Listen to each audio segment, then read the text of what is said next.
What's up, sports fans?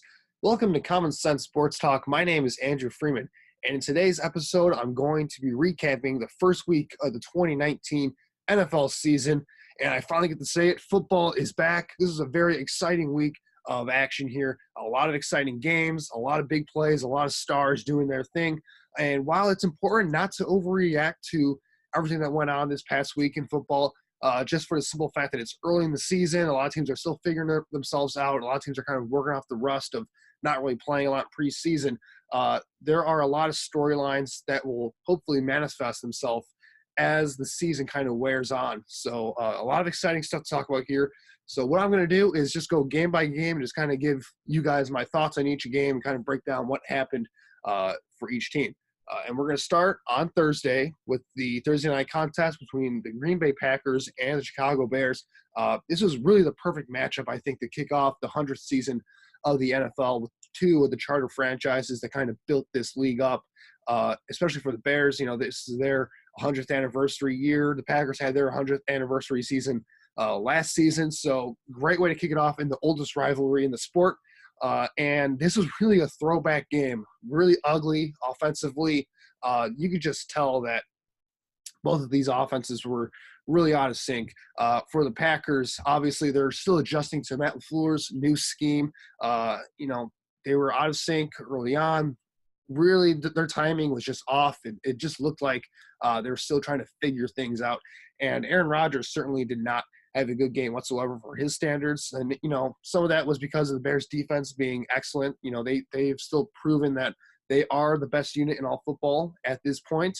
I think, for Rodgers, he had that one big play to Marquez Valdes-Scantling on that big throw on play action.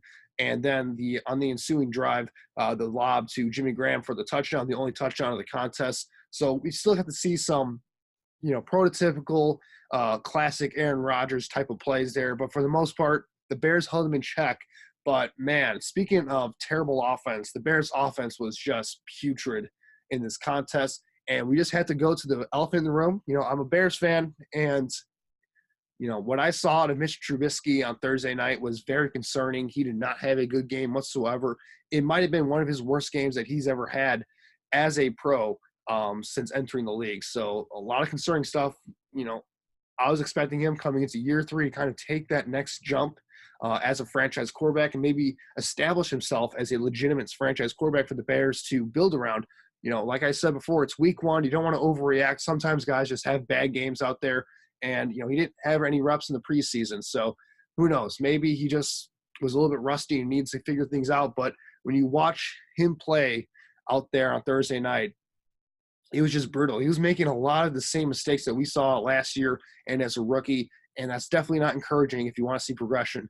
His processing speed was slow.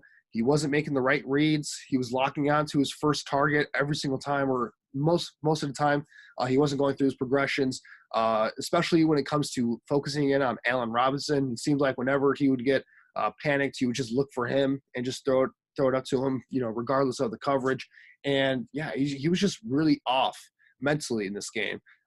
But before, I think it's important not to completely put this on him for this offensive performance for the Bears, because he was done no favors with Matt Nagy and his play calling and his overall game plan for this game. I really couldn't tell you what his strategy was going into this contest, because I just didn't get it from everything he did. To the personnel groupings, not having Anthony Miller out there at wide receiver, instead having Cordell Patterson getting way more reps at wide receiver and way more targets as a wide receiver than Anthony Miller, which was just head scratching since Anthony Miller is the Bears' second best wide receiver on this team. To, the Bears drafted up for David Montgomery. They've been talking him up all offseason, and everything that we've seen from him so far suggests that he's a guy ready to break out as a rookie, yet he only gets 7 touches in the game, and you're featuring a guy like Mike Davis, who's a solid backup, but certainly isn't a feature back in an NFL offense, at least as a starter. So that was a head-scratching decision.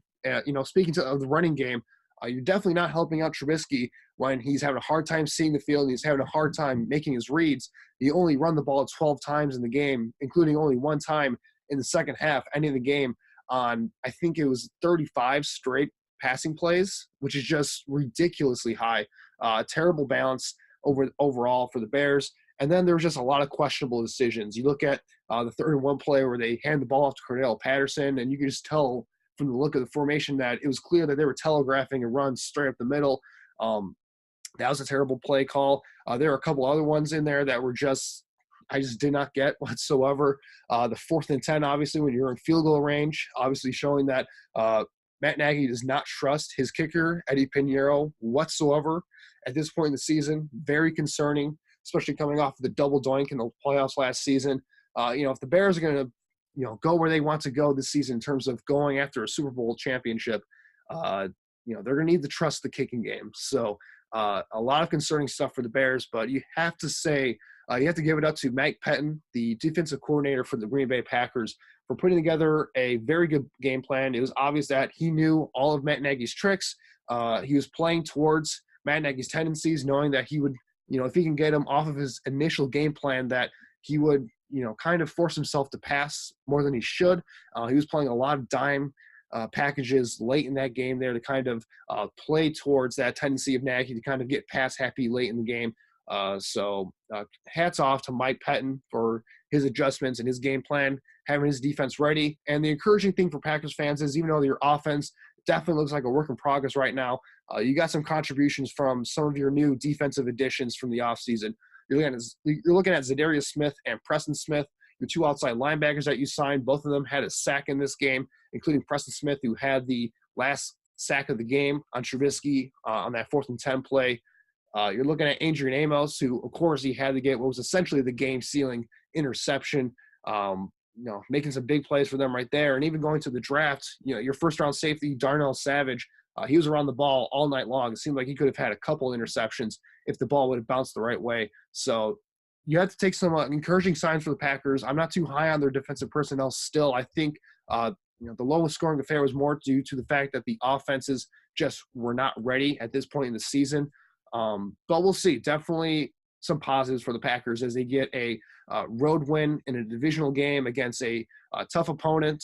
That was definitely a good win for the Packers and a tough loss for the Bears to start the season. So transitioning to the Sunday games, we're going to go to one of the more hyped up matchups this week. It's Tennessee Titans going to Cleveland to play the Cleveland Browns. And going into this game, I thought this game would go one of 2 directions. The first one, which was the one I was predicting, would be that the Cleveland Browns would come out with fireworks going on offensively. They would get the crowd going early on, and they would just take it to the Tennessee Titans. It would be a competitive game, but overall, the Browns would have too much firepower and would put up a lot of points against what is a pretty good Titans defense. Or there was the second option, which is what ended up happening, where the Browns kind of came out flat. They didn't live up to the hype, and the Titans ended up blowing out the Browns in this one, 43-13, just an ugly match. And what's interesting about this game is that it was very close for the first 3 quarters of this contest. Like, the Browns and Titans were really in a dead heat here for a very long time. It really wasn't until that awesomely designed Derrick Henry touchdown reception on that screen pass that this game really started to break open. And then in the fourth quarter, Baker Mayfield, who was coming into this contest, we were all talking about him as a legitimate franchise quarterback, looking like the best guy out of that draft class last season out of the quarterbacks. And, he was just awful in the fourth quarter. 3 for 9 passing, 3 interceptions, just ugly stuff. Again, for the Browns, definitely a deflating way to start out the season at home when you're expected to do a lot of good things this season with a lot of the talent brought in with Odell, Kareem Hunt, who obviously isn't playing at this point, and some of the other additions that they made. Very disappointing start. But I think you can attribute to a lot of their struggles to really just the sloppiness and the rustiness that teams will experience early on in the season. They had 18 penalties, and a lot of those were just self-inflicted mental errors that you typically see early on in the season. Obviously, it's not good to have that many penalties in a game, but I think that's something they can clean up. Really the only concerning thing for me with the Browns is their offensive line. I just don't know if they're going to be able to protect Baker Mayfield consistently with this group that they have going right now. So that's definitely something to monitor for them as the season goes along. For the Titans, though, obviously Derrick Henry was a beast. I mentioned that long touchdown reception that he had, but he also had 84 yards on the ground and a touchdown. If they can feature him all season long, as opposed to what they did last season where They really did not get him going until late in the year, where he had some big games, kind of finished the season. Titans could be in the mix for a playoff spot, especially with Andrew Luck retiring, the Colts kind of opening up that window for them in the division. You look at maybe the most promising thing for them offensively was the play of their rookie wide receiver, A.J. Brown, who was a second-round pick out of Ole Miss. 3 receptions for 100 yards. He made a couple big plays in this game. He looks like he could be a difference maker for this offense. Definitely promising for them. Marcus Mariota did not have a great game necessarily. He had 3 touchdown passes, which is definitely encouraging. You like to see that. But, he really didn't do much until the fourth quarter when Cleveland kind of shot themselves in the foot offensively and gave them easy opportunities to score there. So, overall, for the Titans, positive win. You got a big win on the road for you guys in a game that a lot of people were predicting they wouldn't win. So you got to like that for the Titans. And we'll see if they can continue that momentum as the season goes along. They kind of showed last year where they're kind of inconsistent. So hopefully they can kind of string together some victories to start off the season.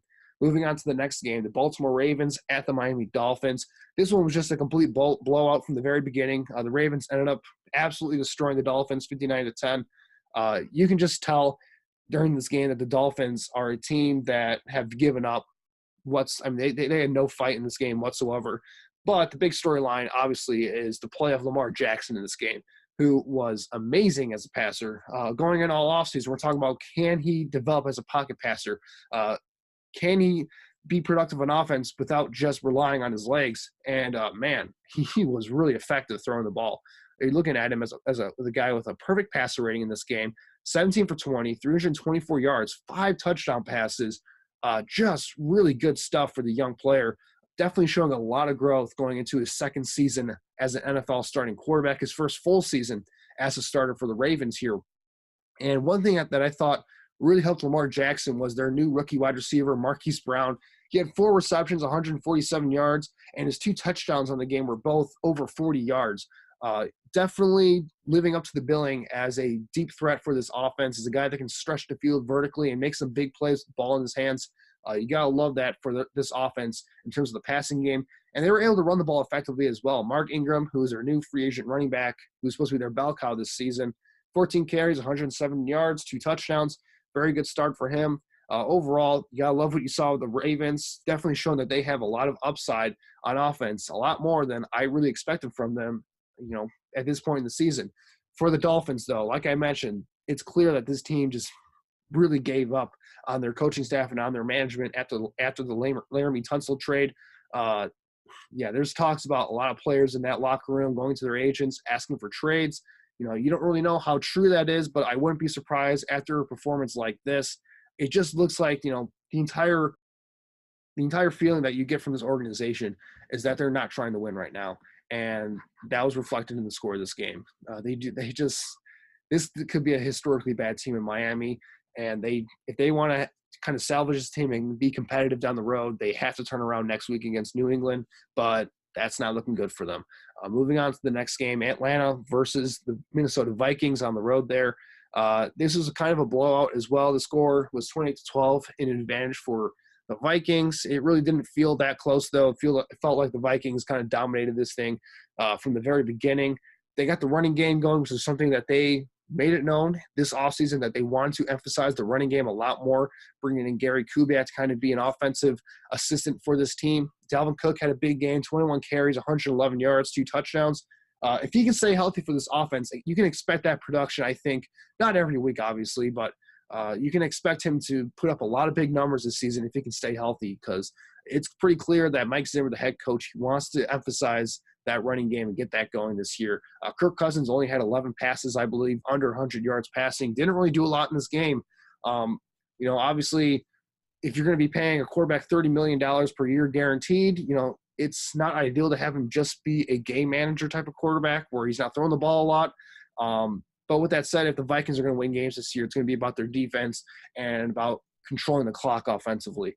For the Falcons, Matt Ryan put up some good numbers, in garbage time there, but they really did not get anything going at all early in the game. Their offensive line is beat up. Chris Lindstrom, it looks like he's going to be out for the year, their first-round pick at offensive guard. It looks like he's going to be out for the year with an injury. That sucks for them.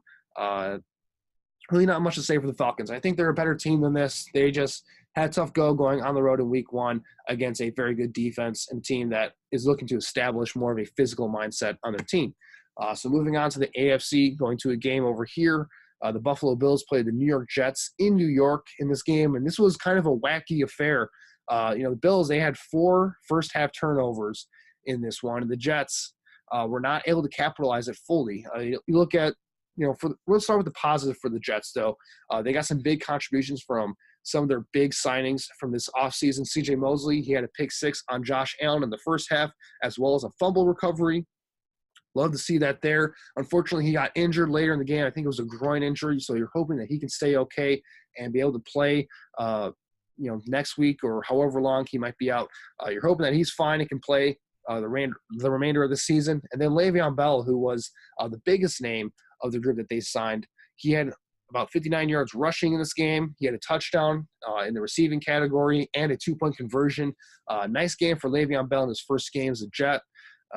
Just overall, you just feel like the Jets kind of missed out on an opportunity to get a win here at home, though, because the Bills really did not look good at all offensively in the first half. They were shut out, and things just got ugly for them, I thought, in the first half here. Josh Allen was struggling with his turnovers, untimely fumbles, untimely interceptions, just not looking sharp, not looking good. But then the second half, especially in the fourth quarter, he kind of turned it on there. He had a rushing touchdown late in the game to kind of bring them within a score. And then, of course, he had that big shot to John Brown, who they brought in free agency to be their deep threat wide receiver. Big play to give them the lead. And then Sam Darnold was not able to capitalize on the final play, on the final possession for the Jets there. So the Bills were able to sneak out a win. One thing for the Jets is when you look at them offensively, a lot of short passes, a lot of dinking and dunking around the field. Jamison Crowder had 14 catches for 99 yards. That's the most catches a player has ever had without getting 100 yards receiving in a game. So that's really what you have to expect, though, with an Adam Gase offense. He loves to dink it and dunk it up and down the field. He's not really looking to stretch the ball vertically. It's a very conservative game plan, and unfortunately it leads to a lot of games like this where you feel like you're moving the ball here and there to start the game, but you're not really scoring a lot of points because you're just not getting explosive plays. So tough loss for the Jets in week 1. But again, it's week 1. It's early. We'll see if they can turn it around next week. Going to the NFC, the Washington Redskins in a divisional affair against the Philadelphia Eagles in Philadelphia. The Washington Redskins, they got off to a really hot start in this one, going out to a 20-7 lead going to halftime. Case Keenum was playing very well. He had over 380 yards passing, 3 touchdowns. Terry McLaurin, man, what a game for him, the rookie wide receiver. He had a couple big plays in this game, including a long touchdown reception, looking very promising as a potential number 1 wide receiver in this offense. But for the Eagles, Carson Wentz came out there. He was a little rusty early on. He didn't really have any reps in the preseason, so it was expected for him to not really look sharp early in the game. But the Eagles really turned it on in the second half. They had 25 points in that second half. Deshaun Jackson had 2 big touchdowns in this game, over 150 yards receiving. Just to show that even though Zach Ertz did not have a big game and some of the running backs did not have a big game, that there's a lot of weapons on this offense for the Eagles, and they can put up points in bunches once they get everything going, once they're meshed fully, I think, with this unit here. For the Redskins, though, you have to take some kind of positives from this game. Obviously, they blew a lead in this one. They end up losing, but they were competitive, and that's really all you can say at this point. In Case Keenum, you're not going to win too many games with him. So you're just hoping that he can be productive and keep you competitive until Dwayne Haskins is ready to start, and we'll see if they can kind of continue that early in the season here until Haskins gets in there and starts playing some actual football games. So moving on to the next game, the Los Angeles Rams going to Carolina to play the Carolina Panthers. The Rams ended up winning this one here in what was kind of an ugly 30-27 game. I know the score kind of indicates more of an offensive-leaning game, but it really was kind of brutal to watch. It was more of a ground-and-pound game for each team. Both quarterbacks struggled in this one pretty heavily. Cam Newton and Jared Goff both had an interception in this game. Cam Newton also had a fumble where he threw a screen pass that went backwards and was recovered by the Rams, which gave them some short field to kind of score a touchdown there. For the Rams, the biggest takeaway for me is the way that they handled Todd Gurley. A lot of talk going into this season was, Todd Gurley's knee kind of flared up late last season, And the Rams really committed to adding some depth to the running back situation so that way they could kind of limit Gurley's touches throughout the course of the season to keep him fresh for key moments during the course of the game and throughout the season. And we kind of saw that here. Malcolm Brown got the majority of the carries throughout the majority of the game. And then Todd Gurley ended up racking up 8 carries to kind of close things out for the Rams in the fourth quarter. But the big storyline for me in this game has to go to Carolina with Christian McCaffrey and the way that he played. He had over 210 yards from scrimmage in this one, 2 touchdowns. He was making plays all over the field. He looked every bit the part of an elite running back in this game. He's one of the most explosive weapons in all of football, and we definitely saw that this week. Christian McCaffrey is going to have a big year, I think, both in the rushing game and in the receiving game, because it seems like Cam Newton just doesn't trust his arm enough to kind of take those shots down the field. It looks like he's really more content to take a lot of short passes and a lot of dump offs to Christian McCaffrey. So he's going to rack up some numbers this year. But what a performance by Christian McCaffrey. He really was the reason why the Panthers were in this game for as long as they were, and were able to kind of take this down to the wire in this one. Pretty exciting game late. Just unfortunately for the Panthers, they were not able to kind of pull it out late in this one. Moving on to the Chiefs versus the Jaguars in Jacksonville. Really tragic start for the season for the Jaguars with Nick Foles. In his first game as a starter for the Jaguars, he throws that beautiful touchdown pass to DJ Chark, who looks very good at this point in the second year of his career at the wide receiver position. But on that play, Nick Foles takes a shot from Chris Jones, lands on his shoulder awkwardly, and we find out after the game that he's got a broken clavicle and he's going to be out for a significant part of the season. That's a big blow to this team. This is a team looking to really rebound from the disaster that was last season and try and make a push for the playoffs once again. And without the quarterback that they invested heavily in this offseason, it really puts a dampener on their season. Now, fortunately for them, Gardner Minshew came in. He looked pretty good. He was very efficient out there. I'm not sure if that's sustainable necessarily, especially because, it looks like the Chiefs' defense hasn't really gotten any better from last year's defense. So we'll see how they do there. But speaking of the Chiefs, how about Sammy Watkins? 9 receptions, 198 yards, 3 touchdowns. He looks spectacular out there. Tyreek Hill went down during the course of this game with a shoulder injury. It looks like he's going to be out for a couple weeks here. So they're going to need to rely on Watkins kind of step up and be a number 1 target in this offense for them. And he definitely looked like he was up to the challenge. He looked every bit the part of the kind of the prospect that we saw coming out of Clemson 5 years ago, where he looked like a generational type of talent at the wide receiver position. He looked fantastic out there. And, of course, Patrick Mahomes, he looks like he's in midseason MVP form. He had that one really bad miss to Travis Kelce in the end zone where he tried to do a no-look pass, and he just kind of lobbed it over his head by like 10 yards. Other than that, he kind of played a prototypical Patrick Mahomes type of game. A lot of exciting plays, a lot of big plays from his playmakers, getting the ball in their hands. Overall, the Chiefs, their offense looks just as good as they did last season. I want to stop on the Jaguars one more time before moving on to the next game. The Jaguars' defense did not look good in this one whatsoever. I know a lot of teams facing the Chiefs, they struggle on defense, but this Jaguars team, they really want to rely on their defense this season, and it just looks like they just don't have the talents that they did a couple of seasons ago when their defense was the best in the NFL. There's too many holes in this unit right now, and their high-end talent isn't producing the way it should at this point. Myles Jack got kicked out of this game for trying to fight a Chiefs player. I don't know what he was doing. That was just a bad look. And, yeah, this team really struggled last year due to their discipline, due to the fact that they just weren't able to kind of control themselves emotionally throughout the season. And we're seeing kind of the same stuff here. They just kind of unraveled throughout this game. Not a good look for the Jaguars in this one.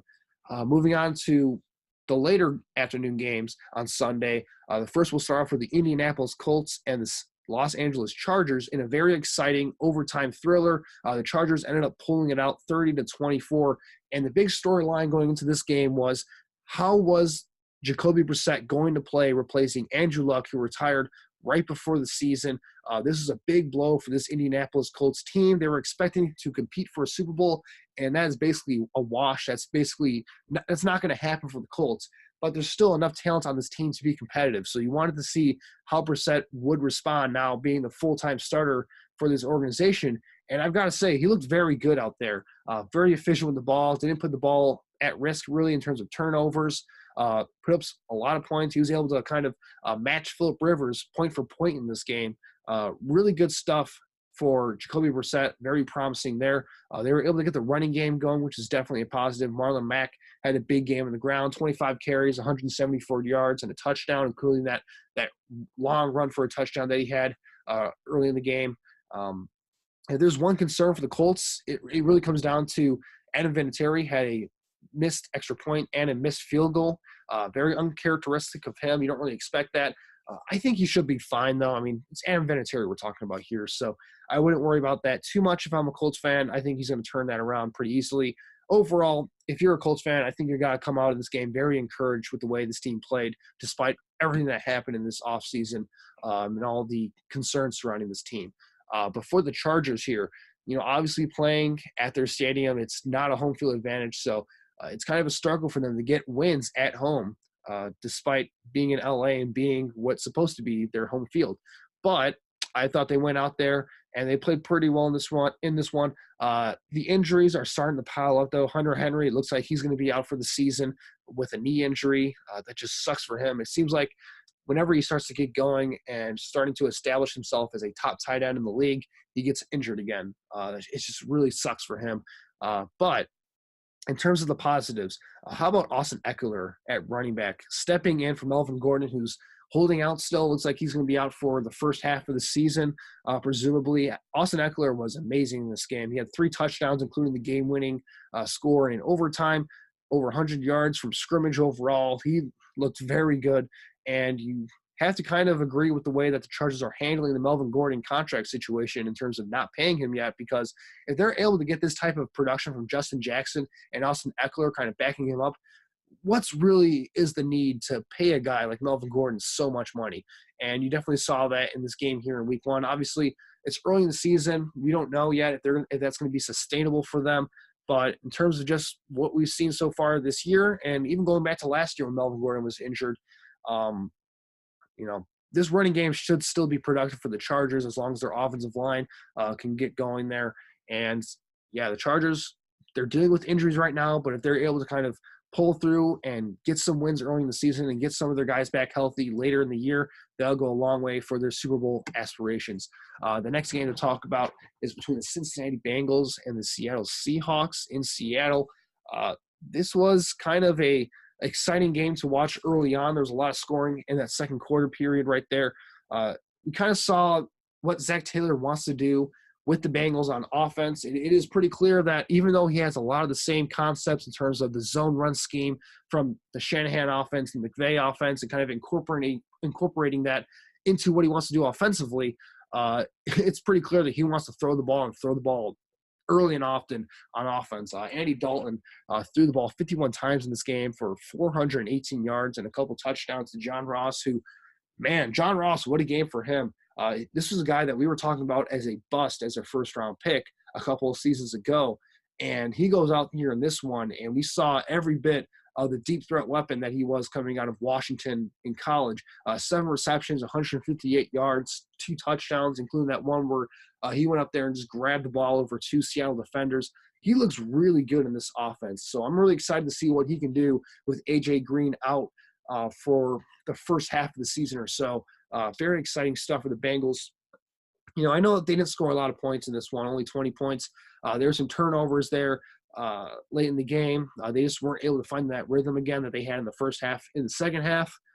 But overall, some positive signs for their offense. If anything, it looks like they're going to be very exciting to watch this year, which is definitely different from the last couple of seasons where they've just kind of been just very bland and mediocre all around.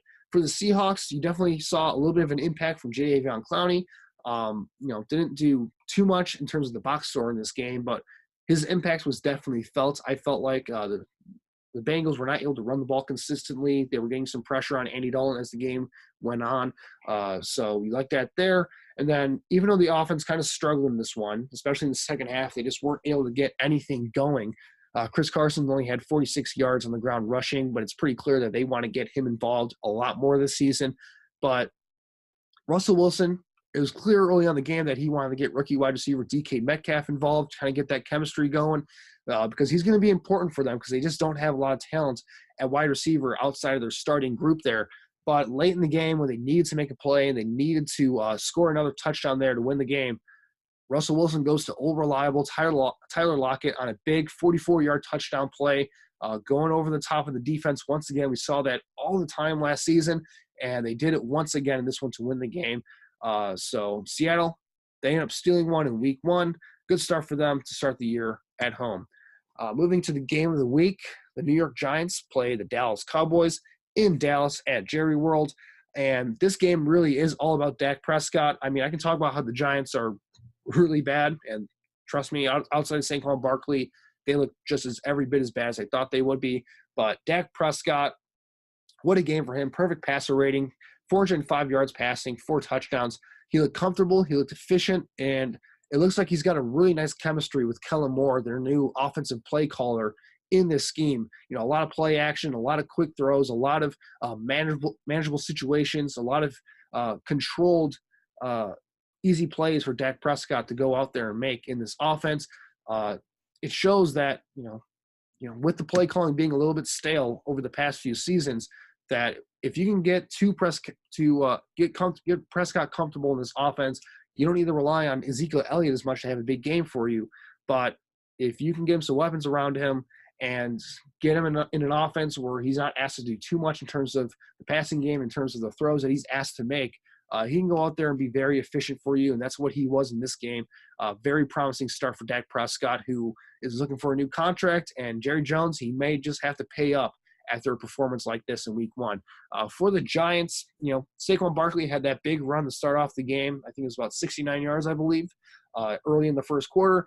But other than that, they really didn't do anything offensively. Eli Manning had over 300 yards passing, but it was a lot of the same stuff that we saw last season. Lots of dinking and dunking, lots of checkdowns, not really trying to attack the opposing defense down the field very much because he's his internal clock is very quick at this stage of his career. He's trying to protect himself as much as possible. And 2, he just doesn't have the arm strength and accuracy to make those throws at this point in his career. So very frustrating start for the Giants. They got blown out in this one. We got to see a little bit of Daniel Jones late in the game in garbage time. He had a fumble.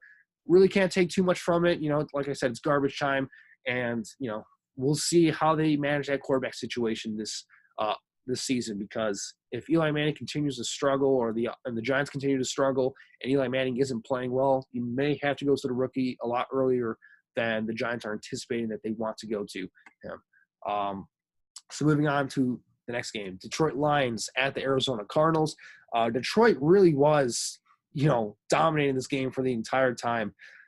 They were up by 3 scores, 25-9, 24-9, going into the fourth quarter. It looked like the game was done. And then Kyler Murray, the rookie quarterback in his first start as a pro, goes out there in the fourth quarter. Their offense looked crappy all game long. Kyler Murray looked like a little kid out there trying to play against the big boys. He had that really bad interception early in the game. Just nothing working for the Arizona Cardinals on offense. And then for whatever reason, Cliff Kingsbury and Kyler Murray, they figure it out. They start to make some plays. They make it a one-possession game with a touchdown to David Johnson there. And then for some inexplicable reason to me, Matt Patricia, when the Lions are trying to run the clock out, it's 3rd and 5, they get a play that works. They get the first down, but Matt Patricia called a timeout right before the snap that ended up negating it. On the very next play, Matthew Stafford throws an incompletion, stops the clock once again. The Arizona Cardinals block the punt right after that to create a short field for their offense. Kyler Murray throws a touchdown pass to Larry Fitzgerald. They get the 2-point conversion, and before you know it, this is a game that was a blowout the entire time. Now it's tied. Now it's going to overtime. Just really exciting stuff in the desert. And then in overtime, they ended up trading field goals. The Arizona Cardinals had a chance to maybe go out there and try and win this one in overtime. They had a 4th and 6 situation at midfield, and instead of going for the win, they decided to play for the tie. I didn't like that decision personally by Cliff Kingsbury. I feel like if you're going to fight from all the way back like that, you might as well just do what you can to go for the win. It's not like the Arizona Cardinals are competing for a championship this year. So why not go and make a risk and try and go out there and try and steal a win that you probably did not deserve in the first place? But I regress. This is an exciting game to watch late in the game. For the Lions, there were some positive for them. Matthew Stafford, 385 yards passing. 3 touchdowns, with one of those going to T.J. Hockenson, the rookie tight end. He looked every bit the part of a generational talent at the tight end position. 6 receptions, 131 yards. Really good debut for the rookie. We'll see if he can grow as the season kind of goes along there. But overall, exciting game to start off the season for those two teams. And then the last late afternoon game on Sunday was the 49ers and Buccaneers at Tampa Bay. This was just kind of an ugly, brutal game to watch overall. Lots of penalties, lots of sloppy play, lots of turnovers. Both quarterbacks did not play well. Jimmy G.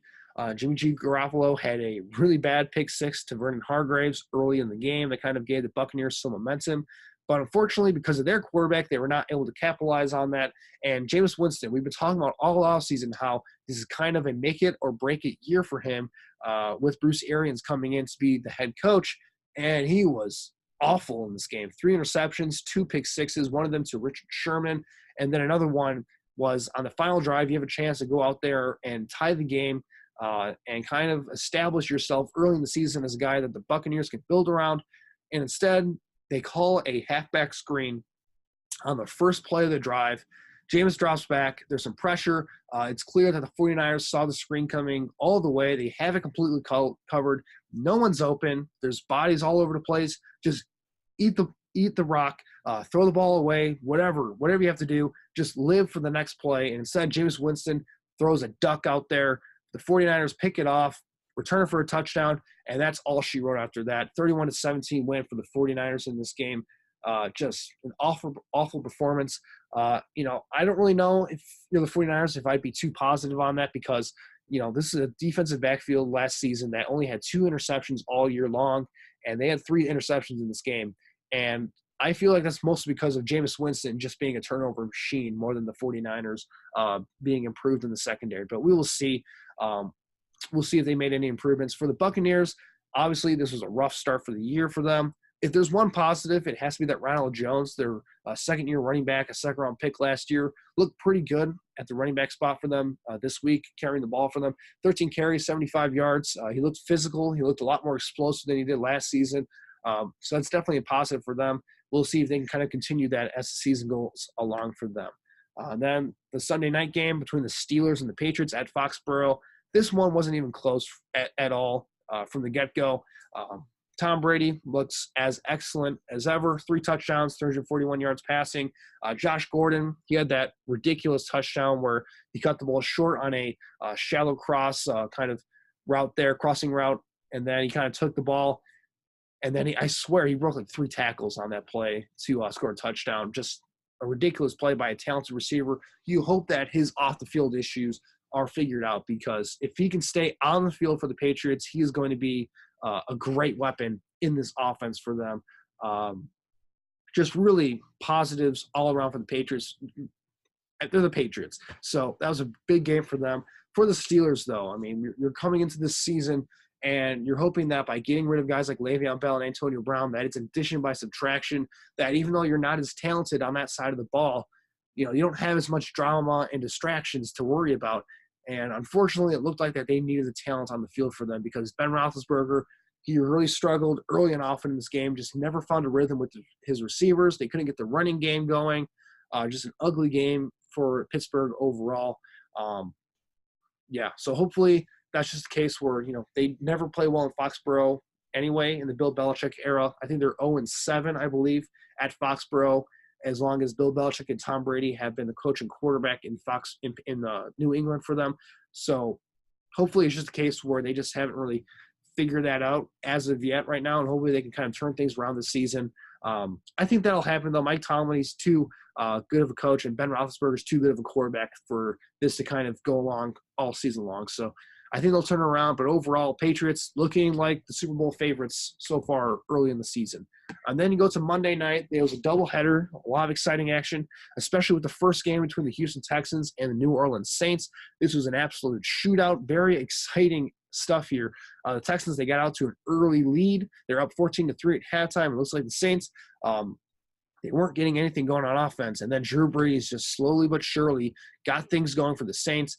You look at what happened late in this ball game here. The Saints, they got a lead late in the game with under 2 minutes to go.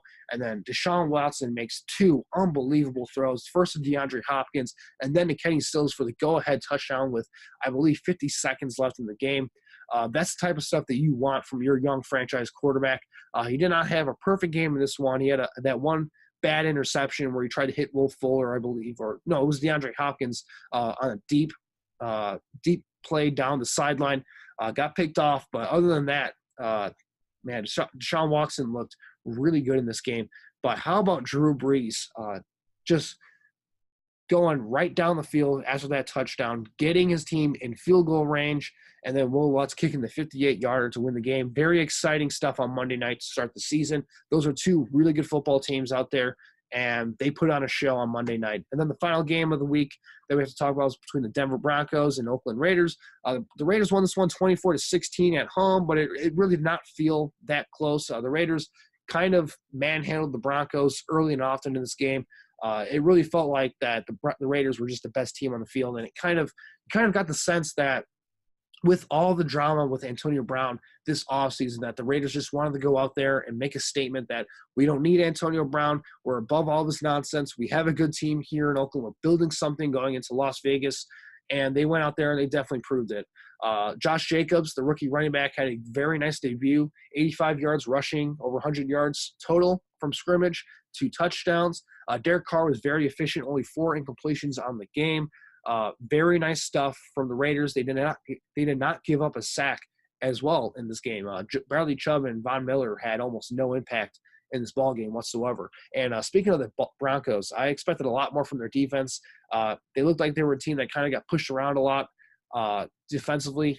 With Vic Fangio coming in here running the defense, you kind of expected him to kind of bring the most out of this unit. But unfortunately, I just don't think this team is nearly as talented as that Bears defense was last year. And we kind of saw that in this game.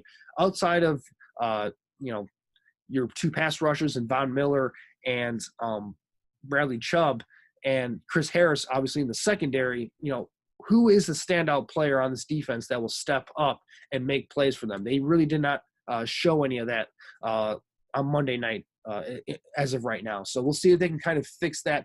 Bryce Callahan was injured, their other slot cornerback who they signed this offseason. So that's a tough blow for them if he can't stay healthy, because their cornerback situation, they were getting burned over the top quite a bit, it seemed like, in this game.